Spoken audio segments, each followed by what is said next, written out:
Reseller news. What is happening at Etsy?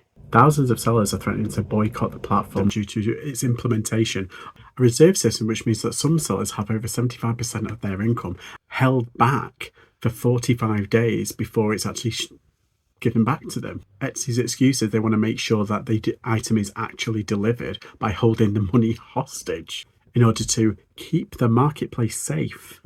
On Facebook, the Etsy Reserve strike has over 800 members from the UK alone, with many sharing tips of how to move their products onto other platforms, which have seen a spike in recent days, such as Folksy, which reports a 256% increase in sellers.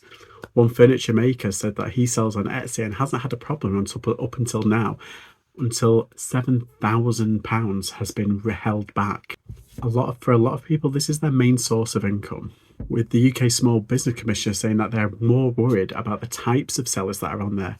Women and ethnic and neurodiverse minorities with disabilities who can't get the mainstream jobs, they turn to online sales. Kind of a bit like a lot of people who resell on eBay, including myself. So although I heard about this a few days ago, this is still an ongoing situation. I'm hoping they'll reverse this, or at least make it a little bit less. Amazon, they have a 3% hold on funds. All eyes are on Etsy right now. Action Station charity shop has been nominated for an eBay Social Impact Award. The charity shop has made a huge difference in its local town of Tydesley, which is near Wigan in Greater Manchester. And if you're living near Devon, the Staffie and Stray Rescue charity shop are looking for volunteers. Get yourself down there. A charity shop in Powys, Wales have been making waves with its eye-catching Barbie display for its shop. Inpost is a locker system which allows you just to put your parcels in a locker, send it off, no problems, generally.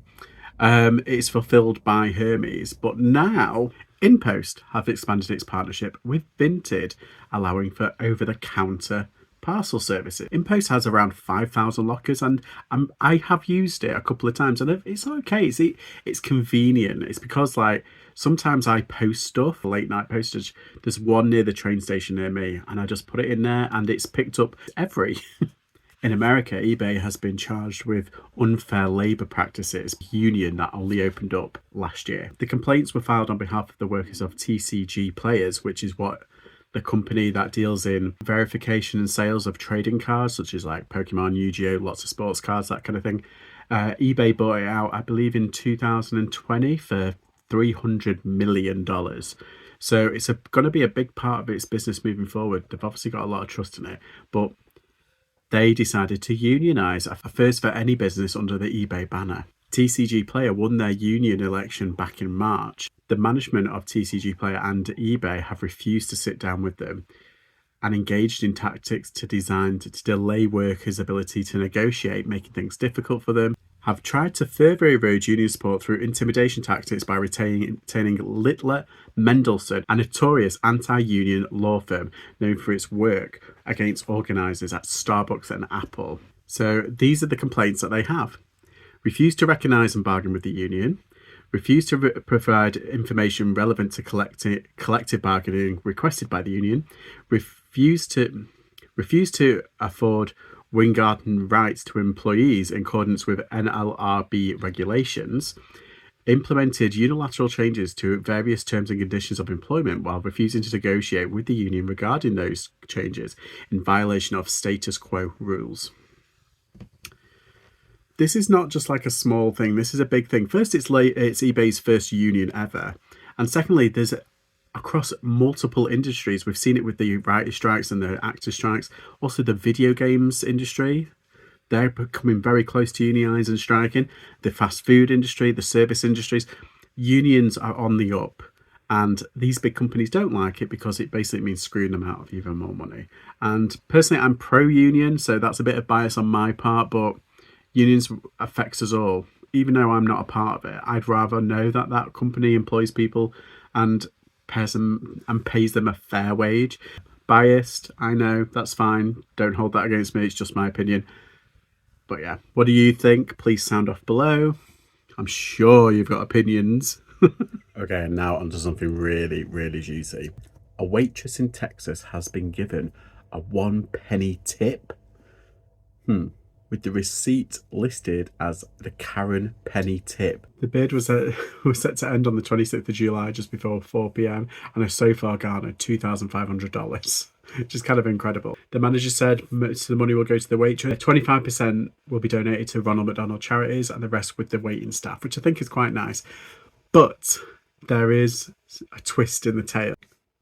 There are multiple reviews of this Finn's Patio Bar and Grill on Yelp, Google reviews, Facebook, throwing accusations at the management and the staff and how terrible it actually is. Apparently local communities have actually banned the restaurant from competing in local food events and festivals. In my opinion, the management has got the most to answer for. They quickly turned this very negative thing that happened to one person and spun it into a positive, and that's good.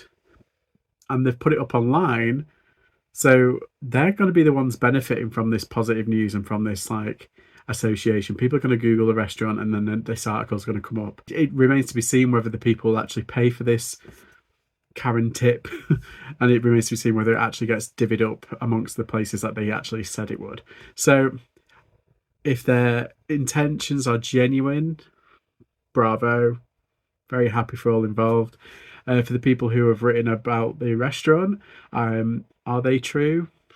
You never know with reviews, but I hope not, because some of the accusations are pretty heinous. So, a bit of car boot news. Warrington's Borough Council enforcement team have issued a breach of conditions notice and an enforcement notice to the owners/organisers of the car boot sale held at Winwick following ongoing traffic issues. Multiple residents have complained about this to Winwick Parish Council, which then held investigations and discovered that the owners and organisers were holding events on a Wednesday in a location that did not have appropriate planning permission, so it was the Wednesday car boot.